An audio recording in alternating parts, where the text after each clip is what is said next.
ang taong nagmamahal sa bayan, nagmamahal sa bawat Pilipino. Mayor, former President Rodrigo Roa Duterte!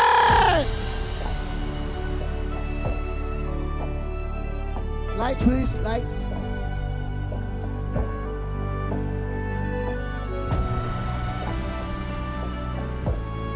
Sigaw nyo sa mundo!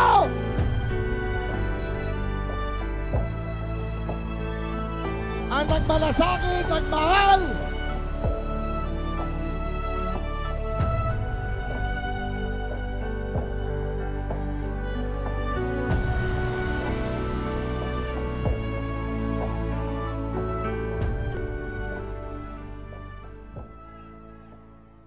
Wala akong no longer in politics. I am not a candidate. Nahirapan nga ako mag-akyat ng hagdanan. I am 80 years old. Hindi, 79 lang, pero hindi binibilang yan eh. Sabi malas daw. Sabi ng asawa ko, 80 na ako. O, sige, 80 na. Pero nung lumabas itong People's Initiative, okay man yan. Abogado ako.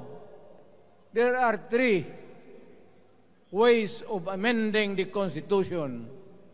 Mag-constitutional convention, mag-election tayo sa political districts ng representante para sa assembly to convene there and propose changing or modification of our Constitution. Itong People's Initiative, pati itong Congress, they would convert the Congress into a constituent body and propose the Constitution. Alinman dyan sa lahat, it will be submitted to the people for ratification. Ang problema dito, ako, Mr. President, Ma'am Lisa Araneta Marcos, hindi ninyo ako kalaban. Wala akong sinasabi ng masama. Hindi lang ako makakampanya noon. Alam mo, iniiwasan ko ito. Itong panahon na ito talaga ang iniwasan ko kasi mapipilitan ako ngayon magsalita laban ng mga tao sa gobyerno. Alam mo, Mr. President, hindi ako maghingi ng tawad. Kagawan mo yan eh. It is your responsibility sa sarili mo. What you do in this world binds you. Iyo yan. Huwag mong sisihin ang ibang tao kasi sarili mong utak at katawan yan. Nung ako'y mayor, pinakitaan ako ng evidence ng PDEA. Doon sa listahan, nandoon yung pangalan mo. Ayaw kong sabihin yan kasi magkaibigan tayo. Kung hindi magkaibigan, magkakilala. Ikaw pumapasok kayo ng alanganin. Mr. President, baka susunod ka sa dinaanan ng tatay mo. Diyan ako takot. Ayaw ko mangyari sa iyo yan.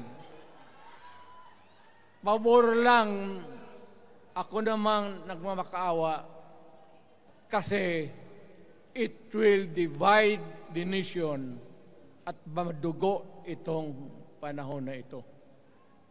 Alam mo, Mr. President,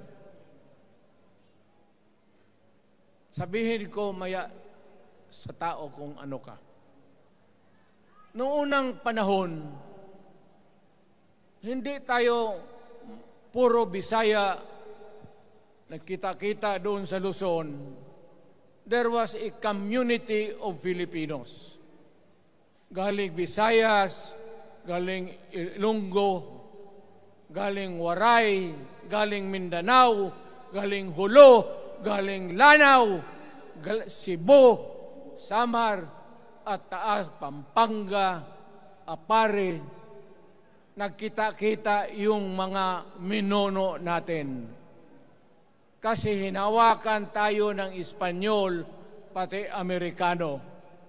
Nung dumating ang panahon na tayo'y nagkaharap na, sabi ng mga lolo natin, ano ang gawain natin sa bayan natin? Pwede ba tayong magbarangay-barangay lang o magkaisa tayo? Di na bale, iba-iba ang salita natin. It was agreed by the Filipinos then of all walks of life, Ma-Ilocano, Ma-Cebuano, mga taga Mindanao, they agreed to form a constitution. Huwag ninyong pakialaman ang constitution kasi yun ang bahay opisyal ng Pilipino. Anak ka ng, bakit pumasok sa utak ninyo yung People's Initiative? Anong nakain ninyo? There's nothing wrong with the Constitution right now. Alam mo, sa umpisa pa lang, nagdududa na ako. Bakit? People's Initiative manggaling sa tao. Dito mga congressman,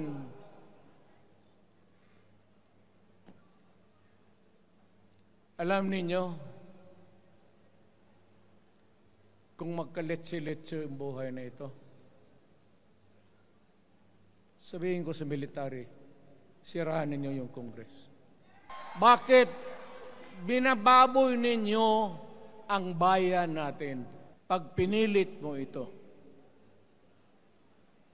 Lalabas ka ng Malacanang kagaya noong panahon na pinalayas kayo.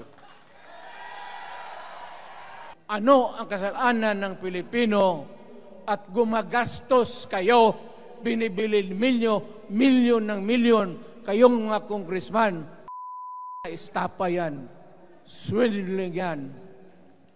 Kaya sabi ko, by a stroke of fate, nabalik ako dyan sa Malacanang, kayong lahat, kagaya ng Marcelo, ng tatay mo, Bongbong, kayong lahat, congressman, nandoon kayo sa Krami. Ipasok kayo ng 2 taon para leksyon ninyo.